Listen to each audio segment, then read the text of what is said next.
I had a big problem. I like to sit right there, drink my coffee in the morning, but there was nowhere for me to put my cup. I wanted something right in there, right within reach. That coffee table was just too far away. I mean, I could reach it, but who wants to work that hard for grabbing your coffee in the morning when you're trying to relax? We had a little table on the other end of the couch, but it didn't work on the end that I like to sit on. I'm right-handed, so I wanted my right hand to reach the coffee. So I decided to build a little table. I had some measurements, and back home at the shop, I got started with some maple, with a design in my head and the basic measurements. Like most woodworking projects, I had to start this one with some basic stock preparation. The maple was in the rough and about 1.1 inch thick, so I had to start by planing it down to the dimensions that I wanted and also to smooth the surface on both sides. I'm not a big fan of thickness planing. It's kind of tedious, it's loud, it's dusty, but it's what you have to do. So I got through that and moved on to cutting some of the pieces that I needed for the table itself. The design brief for the table, if you want to call it that, was it had to be small because the space I had was very small and it couldn't really stick into the room or get in the way. And all it really needed to do was hold one mug or a glass or something. Really, it's for my coffee, so it had to hold a coffee mug.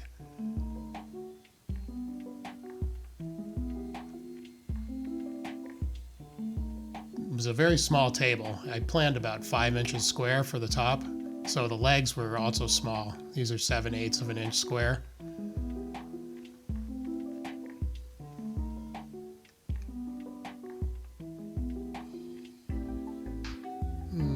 Maybe a little longer than that. I want to make sure I have enough to cut all the rail pieces that I need.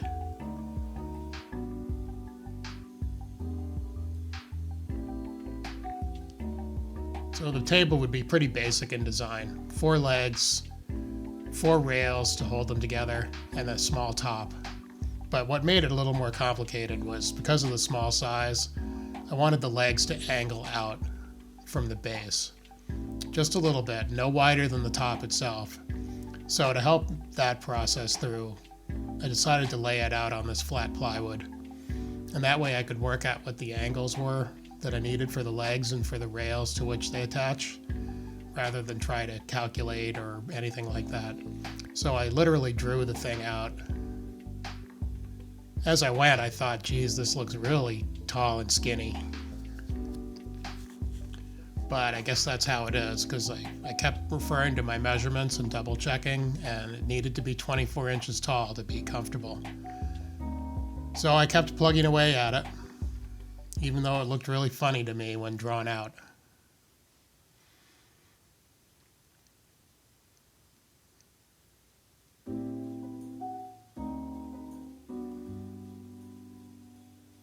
Are you sure it's 24 inches? Just looked really funny when I drew it out.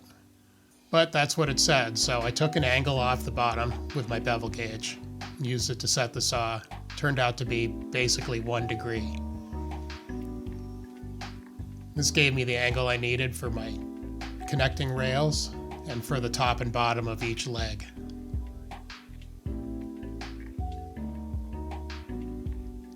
Still looks funny, but I'm going with it.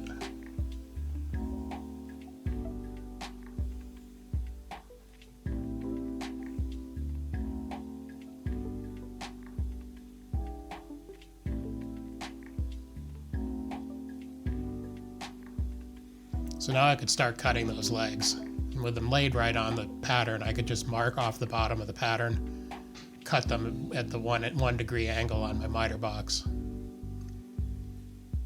This way it made it easy to make sure everything fit.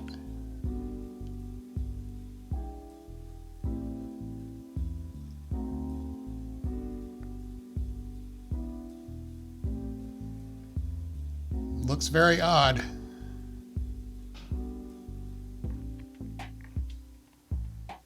At this point I was getting pretty tired, so enough for now. To make those legs look a little less clunky, I wanted to taper them. And that would be on two sides of each leg. So the outer corner would stay straight and square.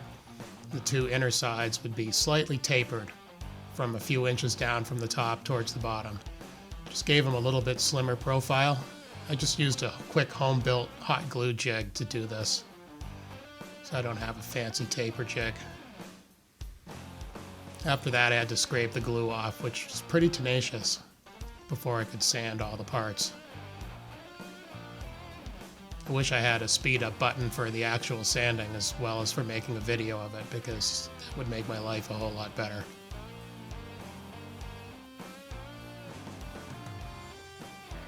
Those little pieces were really kind of fussy to sand, but I only really had to sand the face of those rail pieces.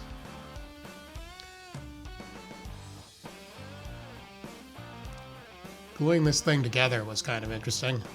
I glued the two sides together first, and then added the last two rails to connect the whole base together. That made it a lot easier.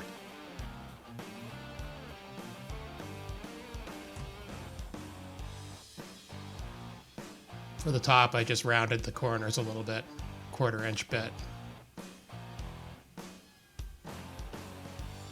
Just gives it a nice smooth look, and then I sanded it all smooth.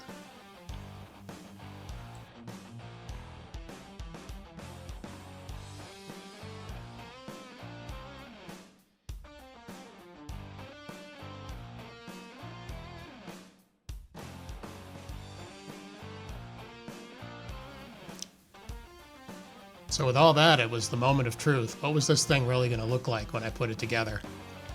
Very tall, spindly, but actually it looked kind of nice. Certainly tall, but I kind of liked how it looked overall. It's kind of like a plant stand. I finished it with several coats of spray satin polyurethane. Very easy to do. But for all the doubt, it really looked good. It fit in the space just perfectly, just the way I anticipated. And the height was exactly right. All that worry about the height, there was a reason I measured it at 24 inches, and that's because it is exactly where it needed to be. When I sit in that seat, my hand just falls naturally right to that coffee cup. Very easy to pick it up, put it down, so I can just read and relax in the morning. And just enjoy my coffee goodness.